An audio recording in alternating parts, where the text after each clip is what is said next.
Eh, Muy bien, pues bienvenidos todos. Am, yo soy Gosia Stazno, neuroradióloga de Germanstra y Pujol, moderadora de esta sesión. Gracias por invitarme.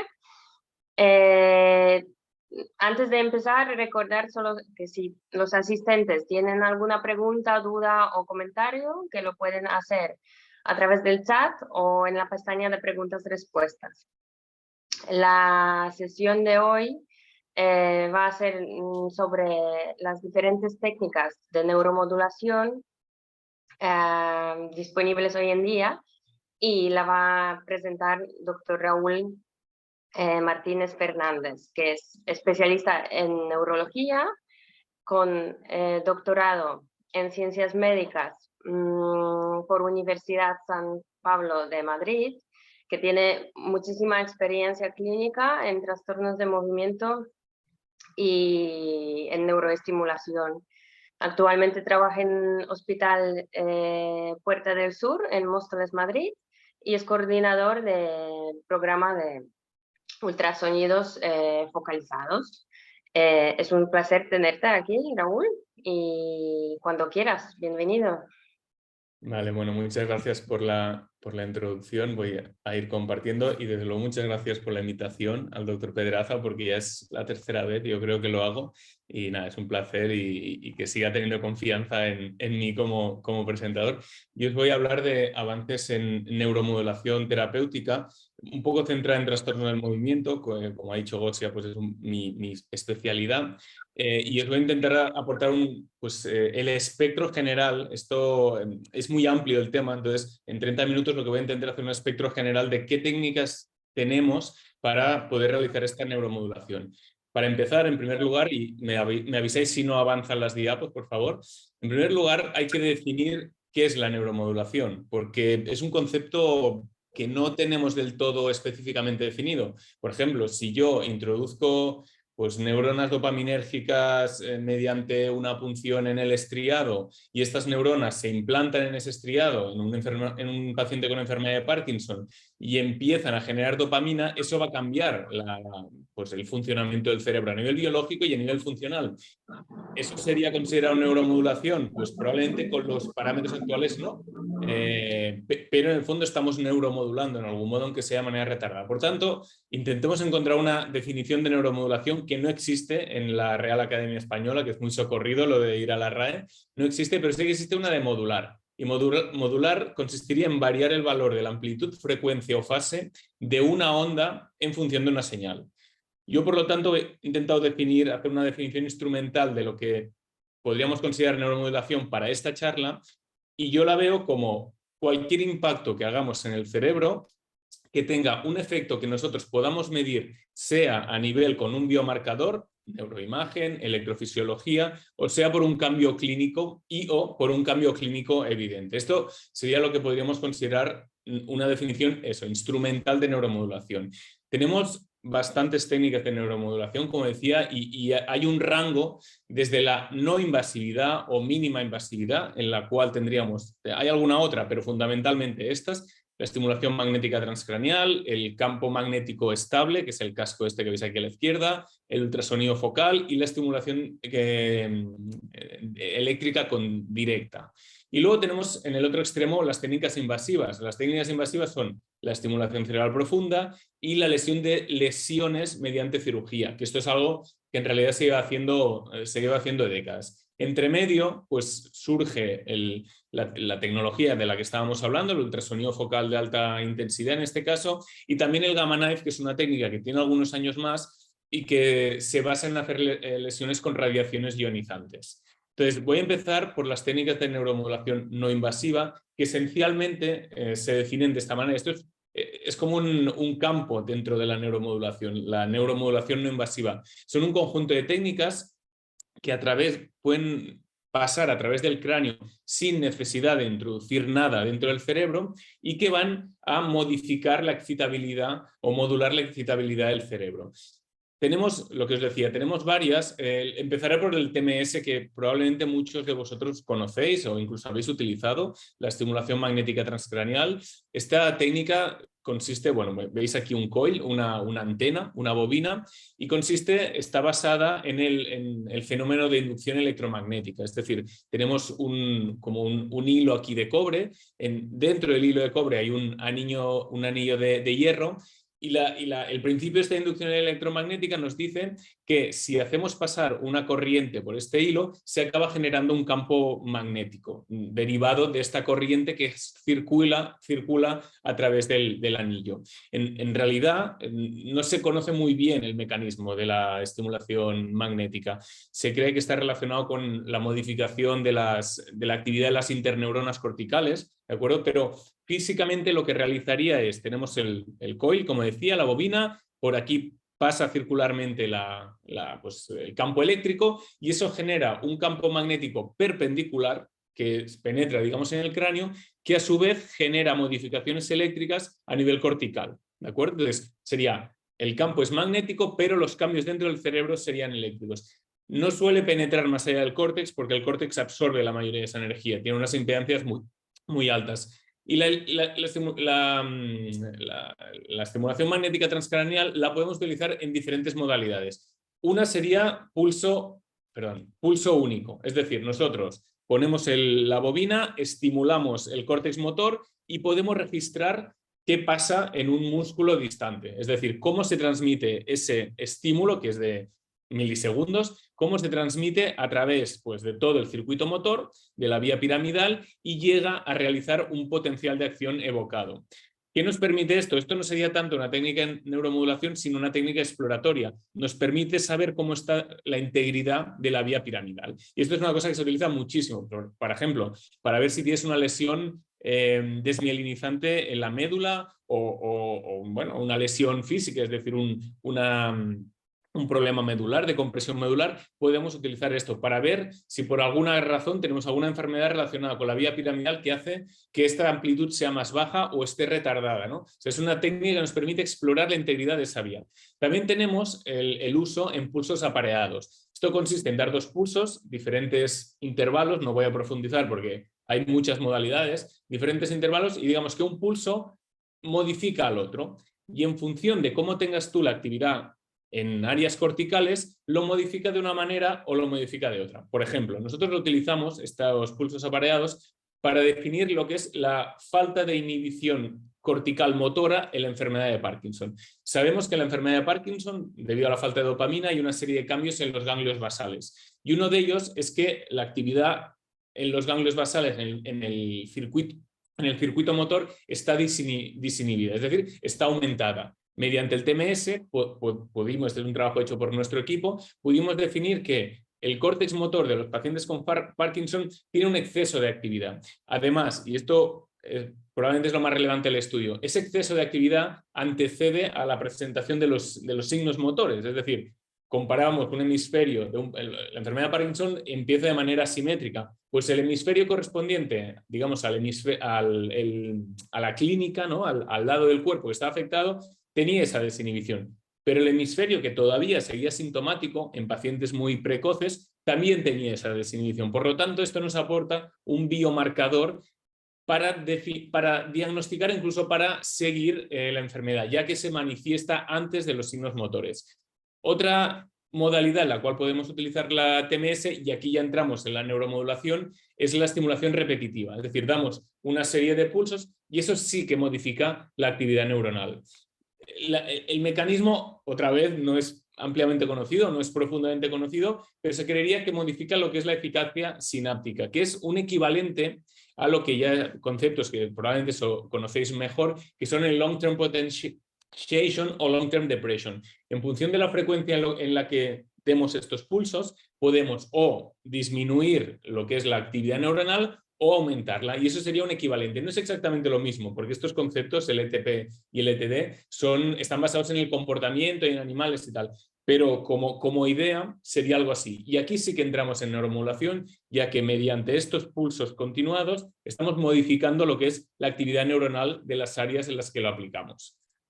El TMS está aprobado para bastantes indicaciones en la modalidad de repetitiva. La FDA tiene aprobado depresión, tiene aprobado ansiedad, migraña, trastorno obsesivo compulsivo e incluso la adicción. esto hay que considerarlo, esto no es que un paciente con depresión vaya al hospital, le das un TMS y se le quite.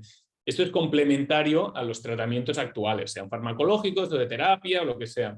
Y además, una de las limitaciones, que luego hablaré de ello, es que requiere sesiones continuas. Es decir, como es una neuromodulación no invasiva, requiere que lo vayamos haciendo de manera continua para que se vaya manteniendo el efecto, lo cual también tiene sus limitaciones. Otra técnica es un campo magnético pero estable. Aquí estamos hablando de un campo magnético en pulsos con el TMS y esto sería un campo magnético estable, es decir, un imán. Este dispositivo lo desarrolló un ingeniero de nuestro equipo antes de unirse a nuestro equipo y consiste en un casco que tiene este imán implantado, es un imán muy potente, y lo que se ha visto es que mediante la colocación de este imán, simplemente por colocar un imán en ciertas áreas corticales, vemos una alteración de la actividad. Esto es un estudio de un grupo español de La Coruña del 2014, en el cual se veía que la descarga neuronal en negro es sin la aplicación del magnet, del imán. Y la descarga neuronal en pues, más gris es con la aplicación, tras la aplicación, 20 minutos de aplicación del imán. Y lo que vimos es que había una reducción. Por lo tanto, volvemos al concepto de neuromodulación. Estamos cambiando la actividad mediante un dispositivo que no penetra dentro del cerebro. Entonces, ahí pues, se demostraba que en cierto modo modulábamos esa actividad. Esto, las aplicaciones todavía están más restringidas, no ha tenido esta expansión todavía esta técnica. Lo bueno que tiene, pues como hemos dicho, es que es muy poco invasiva. Y nosotros hicimos este estudio, este es también de nuestro equipo, en el cual aplicábamos el imán en área motora suplementaria. El área motora suplementaria está muy implicada en el tema de planificación de las acciones, ¿de acuerdo? Entonces, aplicando este imán aquí, veíamos, por un lado, que se cambiaba el comportamiento, había una modificación del comportamiento en términos de realización de tareas. Los pacientes eran menos impulsivos, como que eran un poquito más lentos, pero a la hora de realizar unas tareas específicas tenían menos errores. Por lo tanto, en cierto modo, inhibía el comportamiento, pero en un trade-off de velocidad y precisión. O sea, lo hacían mejor. Y además, y muy importante, y aquí entramos en la neuroimagen, veíamos que a nivel de neuroimagen funcional había modificaciones en áreas distantes, no solo en la SMA, sino también a nivel frontotemporal. Es decir, aplicar esta técnica en una región determinada del cerebro modificaba una red neuronal distante. Por lo tanto, volvemos a entrar dentro de la definición de neuromodulación, y más importante, neuromodulación distante, no solo en el sitio de aplicación. Esto lo hemos utilizado como aplicación clínica para pacientes con disquinesias, que las disquinesias son unos movimientos involuntarios inducidos por la levodopa en la enfermedad de Parkinson. Lo cierto es que, bueno, aquí veis la gráfica de la izquierda, no hubo un cambio sustancial, es decir, la aplicación de este imán no representó un cambio sustancial en las disquinesias, pero en cualquier caso, bueno, la N era pequeña y lo bueno, al ser absolutamente no invasivo, pues abre la posibilidad de estudiarlo con otro prototipo de pacientes o en una N, un número de pacientes mayores. Los pacientes decían, la de la derecha es una escala que le pasan a los pacientes de ¿usted cree que tiene menos disquinesias o más? Y sí que parecía que los pacientes que habían recibido el imán reportaban que tenían menos, pero eso es un outcome pues, que tampoco es definitivo. Y la otra técnica que tenemos, y aquí no voy a profundizar porque yo honestamente no tengo experiencia en ella, la conozco únicamente pues, por la parte teórica, los artículos, etcétera, es la estimulación directa transcranial. Aquí no hay campo magnético, sino que directamente hacemos un estímulo eléctrico dentro del cerebro. Insisto, esto tiene bastantes aplicaciones en las que no voy a profundizar, pero me parecía interesante este artículo porque aplicado a la enfermedad de Parkinson, lo que los autores veían es que ellos empezaban a transmitir impulsos eléctricos. Esos impulsos eléctricos hacían que el córtex motor, las neuronas piramidales del córtex motor, entraran en consonancia, entraran en resonancia con esos estímulos, cogía el ritmo de esos estímulos. Y mediante ese cambio, lo que veían es que había modificaciones clínicas, o sea, había mejoría clínica, por ejemplo, en la bradicinesia. ¿Eso por qué? Pues porque la bradicinesia, que es una lentitud, a grosso modo, asociada a la enfermedad de Parkinson, está muy relacionada con la actividad neuronal del córtex motor y de los ganglios basales. Por lo tanto, si somos capaces de modificar esa actividad neuronal, somos capaces de mejorar esos síntomas. Y de hecho, este estudio es muy elegante y complejo, no voy a entrar en él, pero ellos demostraban que la bradicinesia mejoraba mediante la aplicación de esta técnica no invasiva. Luego también lo hacían, lo que os decía de la TMS como técnica exploratoria, usaba los pulsos pareados para demostrar que no solo mejoraba la clínica, sino que había cambios a nivel electrofisiológico. Estas técnicas, las que he comentado hasta el momento, tienen varias limitaciones. Una de ellas es que la resolución espacial es relativamente reducida. No es muy reducida, pero relativamente. No tenemos una precisión muy grande. Y otra muy importante es que no tenemos acceso a estructuras profundas, porque, como os decía, la mayoría de energía se queda en el córtex. Estas limitaciones pueden ser superadas por la nueva técnica de la que os voy a hablar, que tiene mucho menos recorrido, y aquí ya entramos en el ultrasonido, que es el ultrasonido focal de baja intensidad. El de alta intensidad, del que hablaré brevemente más tarde, provoca lesiones mediante un efecto térmico, aumento de temperatura. El de baja intensidad, en este caso lo que hace es neuromodular. Este es el dispositivo guiado por un neuronavegador, por resonancia magnética, y lo que hace es un transductor de ultrasonido, que puede ser un único transductor, un único haz que crea un campo de ultrasonido que dirige ese haz de ultrasonido a un punto determinado del cerebro, y ahí tiene un efecto mecánico que permite neuromodular. Lo primero, para cuando salió esta técnica, que es, os digo, hace menos de 10 años, es demostrar que realmente neuromodula. Este es un estudio ya clásico, el del 17, en el cual aplicaron a macacos, a animales, primero les colocaron un electrodo de registro en el área ocular suplementaria, y en el frontal eye field aplicaron el ultrasonido. Estas dos áreas están relacionadas, y lo que vieron es que cuando aplican el ultrasonido en esta área relacionada con el lugar de registro, había una modificación en la actividad en el registro. Mientras que si lo aplicaban aquí detrás, en el área visual que no está conectada, no se modificaba la actividad de esta área, de esta región de registro. Por lo tanto, estábamos demostrando que había una modificación de la actividad neuronal mediante la aplicación del ultrasonido. El mecanismo, y esto lo veis aquí a la derecha, no queda claro, no es conocido, pero se cree que tiene que ver con la modificación de canales de calcio mecanosensibles. En este estudio, que es un estudio bastante bonito, a un ratón modificado genéticamente, le hiperexpresan estos canales mecanosensibles. Y lo que se ve que en esas regiones en las cuales tiene hiperexpresados estos canales, hay una actividad cuando se aplica el ultrasonido en modo de neuromodulación, hay una contracción muscular y hay un aumento de actividad de CFOS, que es un marcador de actividad neuronal. Por lo tanto, uno de los mecanismos podría ser esa sensibilidad de estos canales a un efecto mecánico. Esto en humanos tiene muy poco recorrido todavía. Lo primero, esto es un estudio todavía animal. Aquí lo que se vio es que sencillamente no había daño tisular. Por lo tanto, esto se aplicó en la neuromodulación en cerdos, se sacrificó al cerdo, se vio el tejido y no había ningún tipo de daño tisular. Por lo tanto, esto es absolutamente no invasivo. Los primeros estudios fueron sujetos sanos. Aquí lo que vieron en este estudio es que aplicando en ciertas áreas límbicas, mejoraban algunas escalas de ánimo, por ejemplo, de escalas de depresión y tal, mejoraban, y además también había una alteración o una modificación en la conectividad funcional de las redes límbicas. Por lo tanto, ahí tenemos los dos requerimientos que yo he indicado al principio para una técnica neuromoduladora: un biomarcador, la neuroimagen, y un cambio clínico con el cambio en las escalas de ánimo. En humanos, como os decía, se ha aplicado muy poco, se ha aplicado en epilepsia. Ese es el primer estudio en el que se aplicó, es un estudio abierto con 6 pacientes.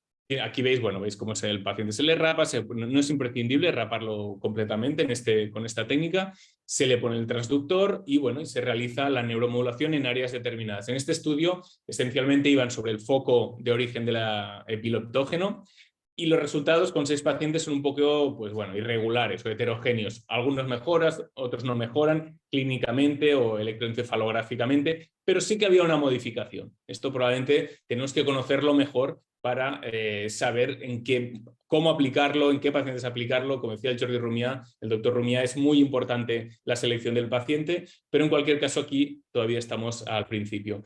Lo que sí que está claro es que esto va a tener un impacto, en mi opinión, muy grande, quizá más científico que clínico, es posible, pero en cualquier caso está muy relacionado y ya van saliendo, pues lo digo, antes de que salgan trabajos, muchas veces salen revisiones de lo que se puede hacer con una determinada técnica.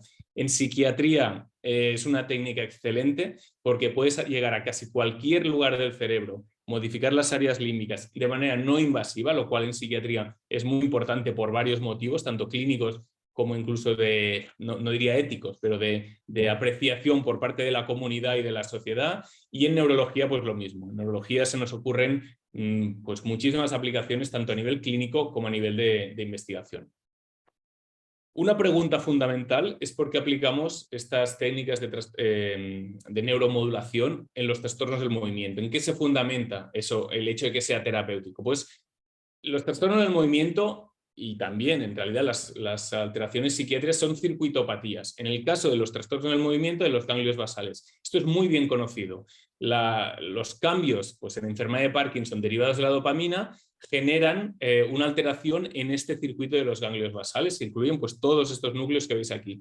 Y sabemos muy bien que hay una relación entre la actividad neuronal en el output de los ganglios basales, que es el globo pálido interno, hacia el córtex y el movimiento. ¿Qué es lo que pasa? Que en condiciones normales, cuando hay una pausa en este globo pálido, en este output, se facilita el movimiento. Cuando hay descargas, se inhibe el movimiento. Cuando hay una hiperactividad de este circuito, es decir, hay más descargas que pausa, tenemos lo que es el parkinsonismo, es decir, inhibición de movimiento.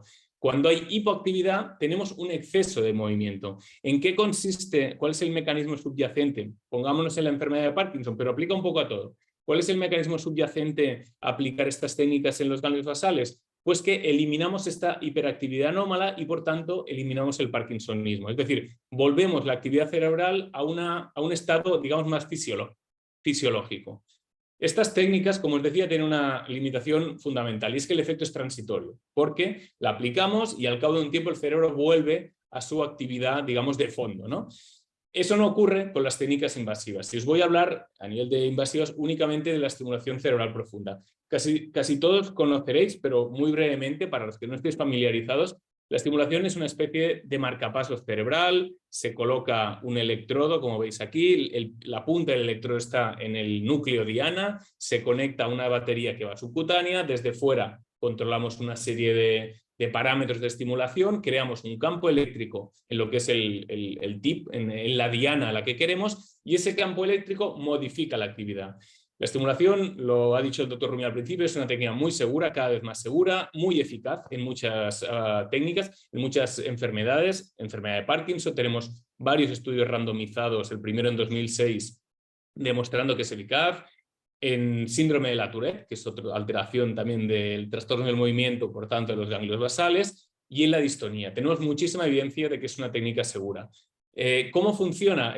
Benavid, que fue uno de los creadores, que es neurocirujano, junto con Polak, que era su colaborador o su neurólogo. La verdad es que el mecanismo es muy conocido, pero es poco claro, ¿vale? Sabemos muchas cosas, pero no lo tenemos muy claro. En cualquier caso, sabemos que funciona. Una cosa que sí que se ha visto, y muestro en estudios clásicos del año 2004, no porque no haya más recientes y más desarrollados tecnológicamente, sino porque me acuerdo cuando fue el día del Parkinson, que es en abril, en LinkedIn o en algunos foros veía nueva técnica, y esto cada X tiempo, seguro el doctor Rumia también lo ve, se ha visto que se hace una técnica nueva de operación de Parkinson y tal. La estimulación tiene 35 años, ahora este año se celebra los 35 años. Un poco que cómo se modifica a veces pues en los medios lo que es la novedad o las técnicas que se van desarrollando, que en realidad son cosas que conocemos desde hace mucho tiempo.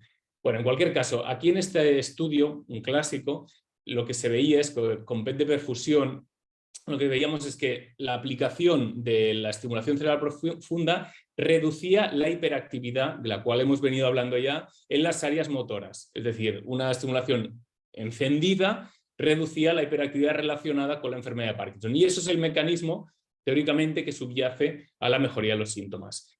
Y si aplicamos el TMS en modo exploratorio, también veíamos que lo que se llama el silent period, esto es estimulación magnética. Un poquito lo he querido poner para que veáis cómo se complementan todas estas técnicas, lo que decíamos al principio. Aquí esto no es excluyente, aquí podemos utilizar cada técnica con sus ventajas y con el uso que nos permite, ¿no? Entonces, mediante TMS lo que veíamos es que la estimulación aumentaba el silent period, que es el periodo de silencio después de un estímulo. Y lo aumentaba, ¿por qué? Pues porque reducía también la hiperexcitabilidad cortical, esto es un signo indirecto de hiperexcitabilidad cortical, la hiperexcitabilidad relacionada con el parkinsonismo. Por tanto, tenemos dos biomarcadores mostrándonos que esta técnica modifica algo en el cerebro. Esto lo pasé muy brevemente. Es una técnica basada en la tecnología y por lo tanto ha habido muchos desarrollos últimamente. Uno de los más relevantes, este ya tiene unos cuantos años, es la aplicación del direccional, es decir, podemos crear un campo eléctrico un poco adaptado hacia la diana sobre la que queremos impactar. Lo importante es que el neurocirujano haga bien su trabajo, que lo suelen hacer, y coloque bien el electrodo donde corresponde. Pero si por lo que pasara el electrodo no queda exactamente en diana, podemos modificar el campo eléctrico y lanzarlo o enviarlo hacia las áreas de interés. Otra de las técnicas, de los desarrollos tecnológicos es la estimulación adaptativa, que esto consiste en que no solo estimulamos, sino que registramos lo que está sucediendo en esa diana y la estimulación se enciende o se apaga en función de lo que registremos. Es decir, si tenemos actividad relacionada con el parkinsonismo, se activará. Si no la tenemos, se apagará. ¿Qué nos permite eso? Pues tenemos un marcapasos a demanda, que registra la actividad anómala y actúa cuando la actividad anómala ocurre. Y otra de las cosas también muy recientes, esto es realmente muy reciente, de hecho todavía se usa, se usa desde hace pocos meses, es la programación remota. A todos estos pacientes tienes que programarles los parámetros y tal, y lo tienes que hacer in situ hasta ahora, tienes que hacer venir al paciente a tu consulta y tal. Y claro, eso es una relativa limitación para gente que vive pues alejada o que tiene limitaciones de movilidad. Pues desde hace poco ya hay un sistema que te permite, desde tu consulta, tú ves al paciente y le puedes modificar los parámetros de estimulación a distancia. Esto es algo que también tenemos que aprender a usar y que hay que ir con cuidado, pero realmente yo creo que para pacientes concretos nos aporta una gran ventaja, un gran beneficio. Vale, y ahora ya nos centramos, los 10 minutos que quedan, en lo que es sobre todo la técnica de ultrasonido. Esencialmente, y aquí estoy hablando de High Intensity Focus Ultrasound, de ablación. El ultrasonido es un transductor con 1024 haces, es este casco de aquí, que está acoplado a una resonancia magnética, que es la que nos guía dónde está la que nos localiza la diana y la que nos guía los haces de ultrasonido hacia esa diana.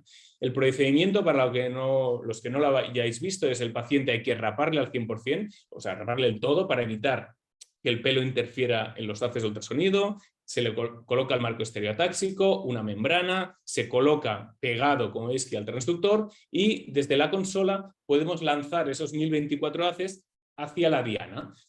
Vamos haciéndolo progresivamente y la temperatura, como veis aquí en medio, una curva verde y una roja, la temperatura va aumentando. A medida que le damos más energía, la temperatura aumenta, hasta el punto que a cierta temperatura generamos una lesión. Generalmente empezamos con temperaturas bajas para ver qué es lo que sucede antes de hacer una lesión definitiva, es decir, hacemos neuromodulación al inicio y si vemos que en el punto en el que estamos apuntando hay una mejoría del temblor y no hay efectos adversos, entonces aumentamos la temperatura y hacemos la lesión. Y ese control, tanto radiológico como clínico, y esa progresividad es lo que nos permite que la técnica sea, pues como hemos dicho antes, muy segura. Esta técnica, las dos indicaciones principales son temblor esencial. El estudio, digamos, el principal es del año 2006 en New England y aquí lo que hacían era un grupo de pacientes, los colocaban en la resonancia de manera randomizada y al azar. Los colocaban en la resonancia, les hacían una talamotomía y otro grupo de pacientes le hacían un procedimiento simulado o sham. Y lo que vieron, como era esperar, que aquellos con talamotomía mejoraban el temblor esencial con respecto a los sham y esto daba evidencia clase 1. Hasta ahora hemos estado hablando de lesiones unilaterales, de tratamiento de un solo lado. ¿Y esto por qué? Porque en el pasado, cuando las lesiones se hacían quirúrgicamente, las lesiones bilaterales se asociaban a muchos efectos adversos. A diferencia del DBS, de la estimulación, que ese sí que se puede hacer bilateral sin ningún problema. Entonces, como las lesiones antes, hechas mediante técnicas quirúrgicas, tenían muchos efectos adversos, se consideró que había que ir con cuidado con las lesiones bilaterales también con el IFU. Pero, ¿qué pasa? El IFU es mucho menos invasivo, realmente lo es, que los procedimientos quirúrgicos. Por lo tanto, se ha ido probando. Nosotros fuimos los primeros en publicar una serie de pacientes tratados bilateralmente en 2 tiempos y lo que vemos es que es muy segura. Se pueden tratar pacientes con temblor esencial de manera bilateral sin ningún problema de seguridad. Bueno, el perfil de la segunda es el mismo que el de la primera. Puedes tener efectos adversos, pero en general son poco frecuentes.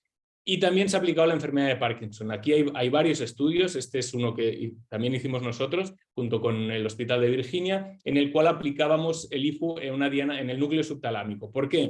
Porque mientras que el tálamo es una diana excelente para el temblor, el núcleo subtalámico mejora no solo el temblor, sino la rigidez y la bradicinesia asociadas a la enfermedad de Parkinson. El diseño era muy parecido y el resultado también fue muy parecido. Ahora hace muy poquito ha salido otro estudio, en New England también, con el globo pálido. Pero bueno, eso son cosas específicas que no entran en la discusión de hoy.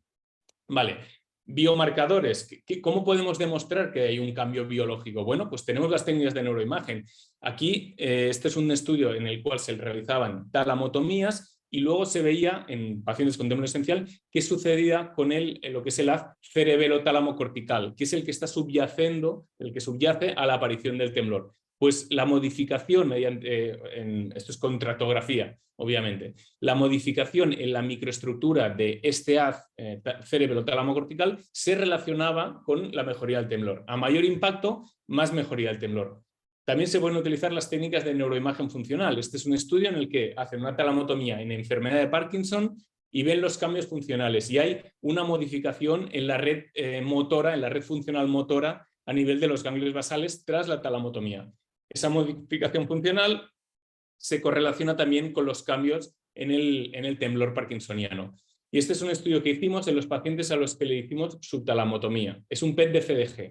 ¿Qué es lo que demostramos? Pues que antes de la subtalamotomía los pacientes mostraban este patrón de hiperactividad, de hipermetabolismo, y que tras la subtalamotomía había una modificación en eso. Se reducía la actividad en el núcleo subtalámico, obviamente porque lo has lesionado, en el globo pálido, que es el output del subtálamo, y también en las áreas motoras de proyección cortical del globo pálido. Es decir, el circuito motor reducía esa hiperactividad relacionada con el parkinsonismo. Y eso, teóricamente, sería lo que subyacería a los cambios clínicos.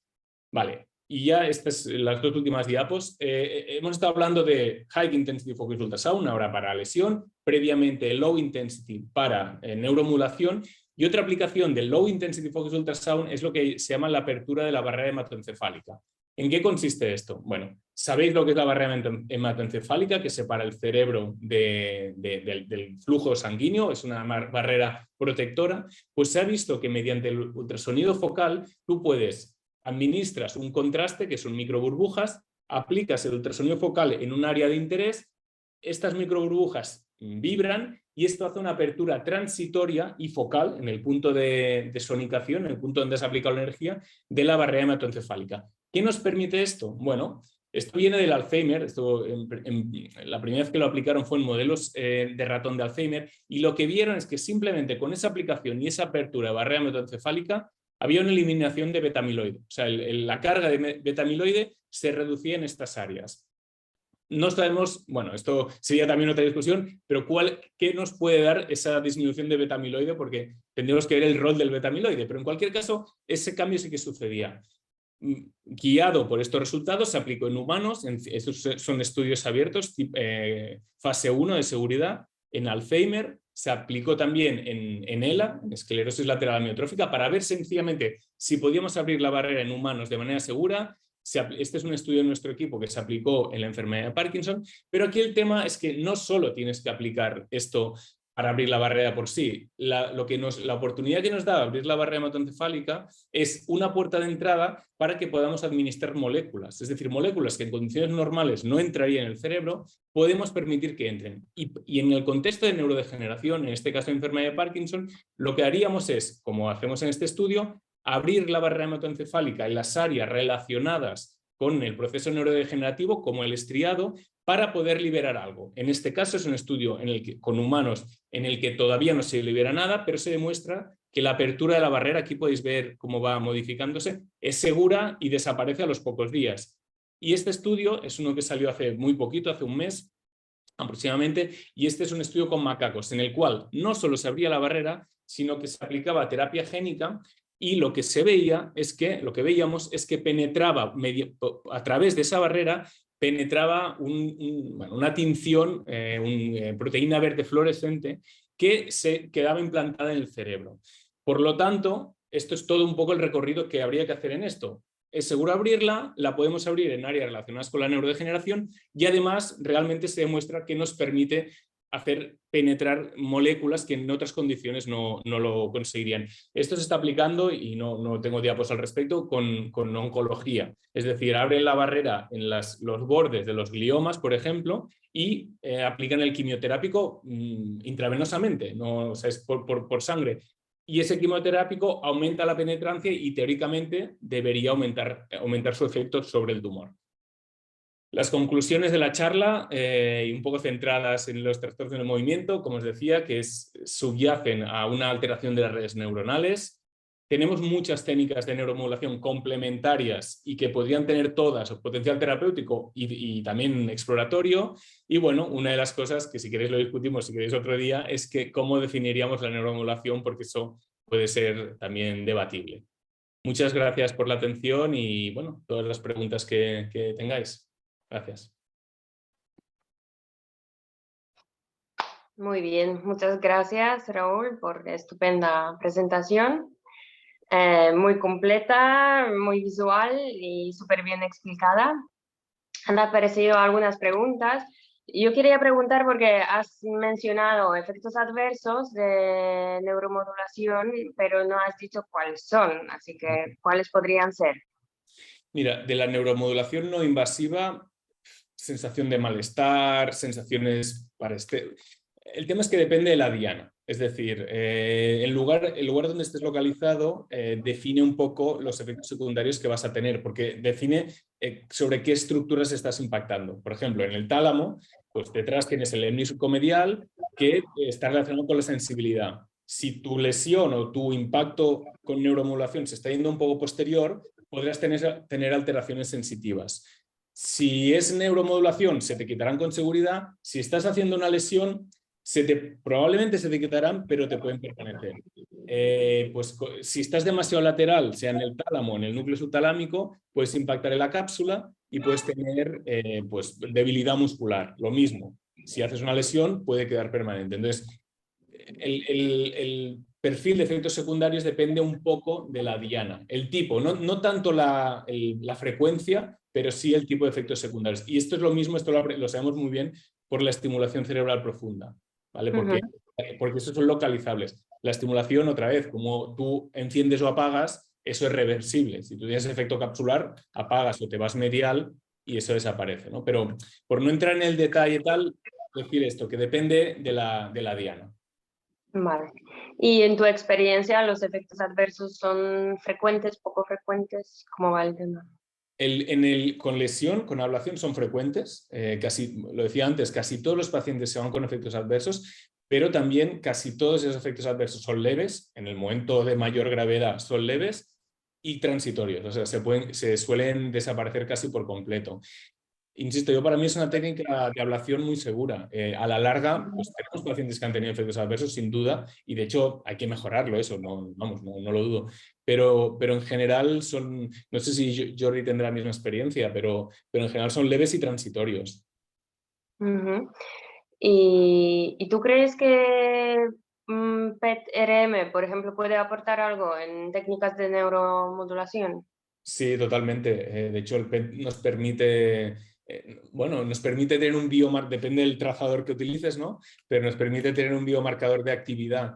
Por lo tanto, vamos, yo pienso en la enfermedad de Parkinson y sí, pues PET metabólico para ver lo que os decía, el estudio de la actividad metabólica. PET de FEDOPA para ver si pues, hay alguna modificación en la denervación dopaminérgica. Absolutamente, son técnicas que nosotros utilizamos y que más a nivel de investigación que clínico en este momento, pero nos permite tener ese biomarcador de cambio que nos ayuda también a entender qué es lo que está pasando, ¿no? Y por qué está pasando. Sí, sí. ¿Y cuáles son los retos en el futuro en la neuromodulación? Es que esa pregunta no es muy amplia. Yo creo que Mira, en neuromodulación es entender mejor neuromodulación no invasiva, mejor cómo funcionan las técnicas y saber hasta qué punto podemos llegar con ellas, sobre todo con la neuromodulación por ultrasonido, la no invasiva, porque es que es muy reciente, pero para mí tiene unas posibilidades enormes. Y si nos vamos a estimulación cerebral profunda, yo creo que es seguir en el desarrollo tecnológico, que es que ha cambiado tantísimo la estimulación en los últimos 10-15 años, que es casi otra terapia. Es igual de eficaz, pero efectos prácticos es casi otra terapia. Para mí, en el ultrasonido, yo creo en ablación por ultrasonido, creo que tenemos que aprender mejor a hacer lesiones más seguras. Eficaces ya las hacemos. Insisto, no es una técnica no segura, es segura, pero estamos haciendo la lesión y tenemos que conocer mejor cómo impactar para reducir todavía. Siempre va a haber efectos secundarios, eso es imposible llevarlo a cero, pero intentar reducirlos y aprender eso, un poco en lo que decíamos justo al principio de las charlas con el doctor Rumia, aprender a cómo utilizar pues, la estimulación cerebral profunda y el IFU de manera complementaria, qué paciente es el más adecuado, etcétera, etcétera. Eso para mí serían los retos a día de hoy. Muy bien. Pues muchas gracias. Y como has mencionado al doctor Jordi Rubia, que es especialista en neurocirugía funcional, a ver si Jordi quiere añadir algún comentario a todo eso.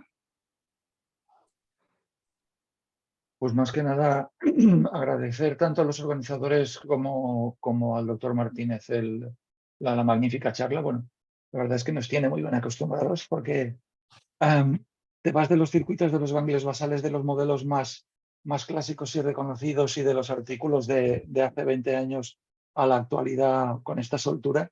Y bueno, agradecer a este repaso tan interesante. Quizás hacer la observación de la neuromodulación no invasiva, cómo lograr que tenga una cabida en el armamentario terapéutico convencional, en el armamentario terapéutico habitual, sobre todo teniendo en cuenta la duración limitada de sus efectos.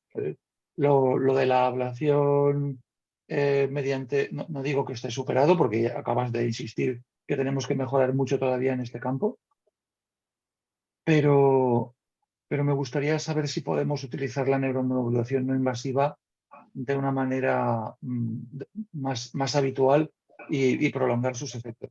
En cuanto a lo de la invasividad, terapéutica, quiero decir, no de la neuromodulación, es un concepto un poco relativo.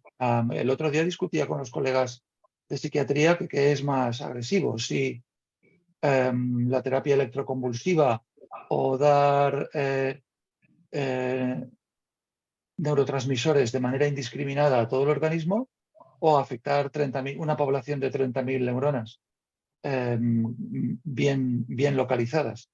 O si es que es más invasivo causar una lesión irreversible o introducir un electrodo cuya estimulación se puede detener o modular. Es un concepto muy relativo. Yo creo que la invasividad viene dada sobre todo a posteriori, cuando evalúas los efectos adversos que estás produciendo o las complicaciones y dices, independientemente del aspecto que pueda tener, post hoc, las complicaciones que producimos son mucho menores, por lo tanto, esta técnica es menos invasiva. Ya sé que lo he mezclado todo un poco, pero la idea principal era eso, ¿no? ¿Cómo podemos aplicar las técnicas no invasivas, o bien en el diagnóstico, o bien en obtener pronósticos o en el tratamiento habitual de los pacientes? Y gracias una vez más. No, gracias, Jordi. Yo estoy de acuerdo con todo lo que has dicho respecto a la invasividad, totalmente, no lo podía haber dicho más claro. Es verdad, una de las limitaciones de lo no invasivo es que es poco práctico. Uno, necesitas una persona que lo haga y lo sepa hacer, y eso requiere una formación. Y dos, como has dicho, esto hay que repetirlo, por lo tanto, a nivel de asistencia clínica es una limitación. Y yo creo que esa limitación con la neuromodulación probablemente no la podemos evitar. Es decir, siempre que hagamos algo no invasivo, tendremos que hacerlo de manera repetida, probablemente. El ultrasonido, el LIFU, de neuromodulación, es verdad que va a impactar sobre ganglios basales. Yo esperaría posiblemente un efecto más mantenido, impactando sobre lo que es casi el inicio del circuito, ¿no? Impactar más profundo, probablemente estamos impactando en una región más de inicio que si vamos directamente al córtex como las técnicas no invasivas hasta ahora. Por lo tanto, yo esperaría que a lo mejor, aunque necesitemos hacerlo de manera también repetida, se puede hacer con más, esto es especulativo totalmente, ¿eh? Se puede hacer con más tiempo de distancia entre una y otra. Pero es verdad que siempre va a ser la necesidad de repetirlo. Otra cosa, ya por atarlo con todo, es que abramos la barrera hematoencefálica, que esto tiene su recorrido también, ¿eh? Lo he vendido aquí muy tal, pero técnicamente tiene sus cosas. Pues otra cosa es que abramos la barrera hematoencefálica, administremos una terapia génica que silencie de manera no invasiva, que silencie determinadas neuronas, y eso se queda ahí, y eso sí que es un efecto permanente. Pero bueno, estoy yendo un poco a la especulación, que ojalá lleguemos a eso. De hecho, hay algún estudio al respecto, pero todavía tiene mucho recorrido. Eso, todavía tiene mucho tiempo. Muy bien, pues muchas gracias a todos y yo por mi parte, pues encantada de estar aquí. Doctor Pedraza, de Sí. ahora. Bueno, como siempre, muchísimas gracias a todos. Gracias, Gosia, por tu moderación excelente. Gracias, Jordi, también por tus comentarios de experto. Y Raúl, eres un gran profesor. La verdad es que disfrutas explicando y nosotros disfrutamos contigo, ¿eh? Yo intento siempre hacer un pequeño resumen. Tú lo que nos has dicho, a ver, señores, neuromodulación. La clave es entender las redes neuronales y nos has explicado muy bien las redes neuronales. Después también has dicho, lo importante es la localización concreta y ha sido, yo creo que muy visual el comentario que ha hecho Jordi, que esto es como el negocio inmobiliario, ¿eh? Hay que saber dónde está porque eso es la clave, o sea que yo creo que ha sido importante. Y después nos has dado como una serie de consejos que también Jordi ha subrayado, en el tema de seleccionar bien a los pacientes, el tema de intentar hacer un seguimiento y el hecho de que tú has dicho al final que lo que tenemos que hacer es, somos muy eficaces, pero intentar hacer más seguridad, menos efectos adversos o que duren menos tiempo, ¿no? Y realmente eres muy positivo respecto al futuro. Vamos a ir avanzando en este tema. No sé si te parece bien este pequeño resumen, Sí, Raúl. Totalmente. Y que lo acabes diciendo que soy positivo, sí, porque yo creo que vamos a mejor, que es que en realidad nuestra historia, no solo con el IFO en general, nos dice que vamos a mejor. O sea que sí, completamente de acuerdo con tu resumen y con la el mensaje positivo final. Sí, sí. Perfecto. Oye, pues muchísimas gracias. Seguro que contamos contigo, con Jordi y con Gosia en el futuro. Simplemente a la audiencia recordarle que mañana nos vamos a Tarea del Cuerpo. Mañana hablaremos del doctor Ramón Farrés, cirujano general, nos hablará de valoración radiológica de la existencia de la anastomosis colorectal. Estáis todos invitados. Nos vemos mañana. Que tengáis un gran martes. Gracias, Raúl. Gracias, Jordi. Gracias, Gosia. Un saludo. Gracias a todos.